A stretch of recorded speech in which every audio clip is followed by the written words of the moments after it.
Hello! On today's Wholehearted Living adventure, I wanted to share a milestone that I reached today. And that milestone is 100 days of meditating. It's an achievement that I didn't think I would ever get to.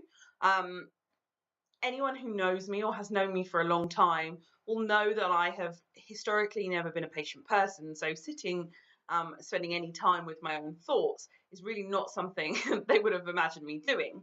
Um, but I wanted to share this milestone with you because it has had a very profound change on my life. There are many benefits to meditating, and I would encourage you to look into it, to get started with it, because it is a very, for me, nourishing practice.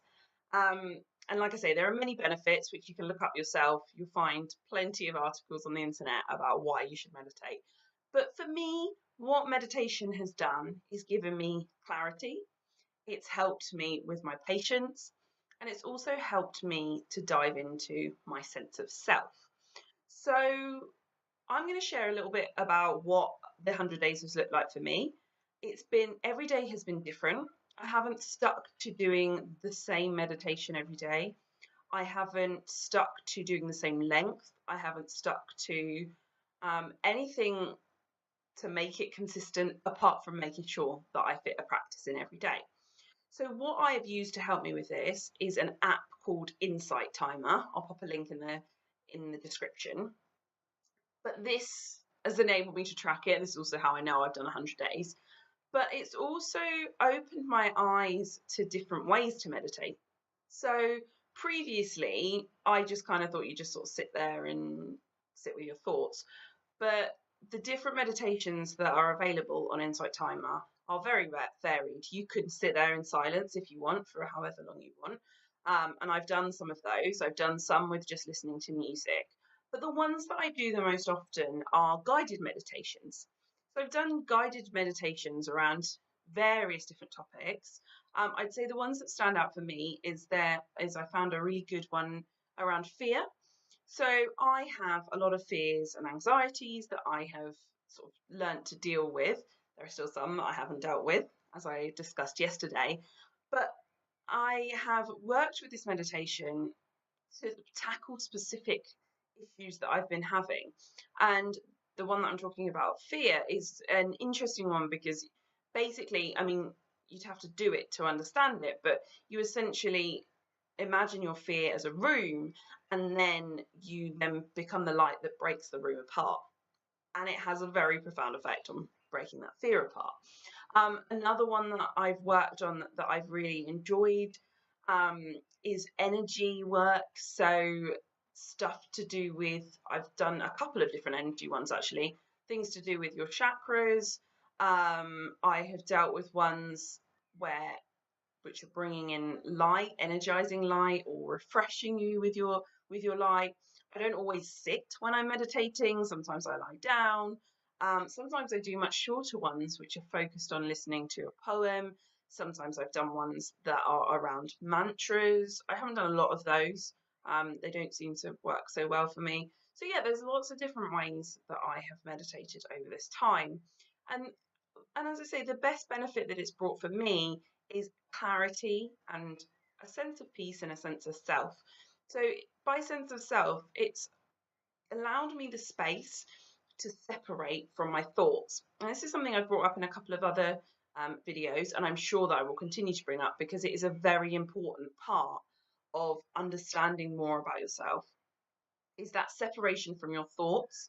And what meditating does is it gives you the time to separate from those thoughts, it gives you the time to sit in what I call the seat of self. I picked that up from a book that I've read.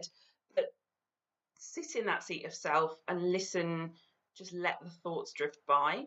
Sometimes some of the thoughts will stick, and I will try not to let them stick, but sometimes they just do. And those are the thoughts that I know that I need to work on or do some further exploring of. So that's really what, as I say, that's what meditation has brought for me. It's a great practice, and I think it is very, very thought provoking. It really gives you food for thought. and it impacts different people in completely different ways. So I would highly recommend you try it.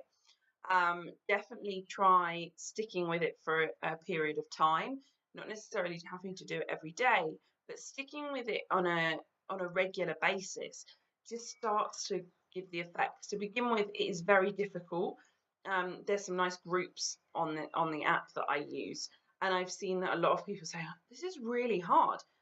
And it is to begin with, because it's very hard to actually just sit and listen to your thoughts, especially if you have a very powerful ego or inner critic that is very loud, which is what I had when I was starting. I was very aware of how noisy it was and how difficult it was for me to just sit and be. But as you allow those thoughts and those voices to just drift over you and just wash over you rather than attaching to them, that's where you can start to separate, and you can start to just hear those thoughts going by, and you can just sit peacefully.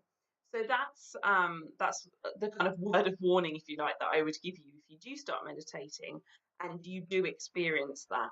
It's very common, it's not unusual, and it doesn't mean that you're meditating wrong, or it doesn't mean that you're doing anything wrong. It just means that there are some thoughts that are in your head you haven't actually realized were probably realized that were there, or realized that they were thoughts. You just kind of they just were being. So that's my thought for Friday. I won't be sharing videos over the weekend, so I will be back on Tuesday next week. But I would encourage you to look at meditation if you've got some free time over the weekend. Look at the app, maybe try it out, get started with it. And as I say, it doesn't have to be for long. You don't have to be meditating for an hour at a time. I don't think I've ever done a meditation for an hour at a time. I generally tend to, I'd say the average of my meditations is about 10 minutes. So it really doesn't have to be long, but it does have a very, very strong, powerful effect. It has for me anyway. If you do start meditating, please comment below. I'd love to see how you get on and how you find your practice. Have a wonderful weekend, and I'll see you next week.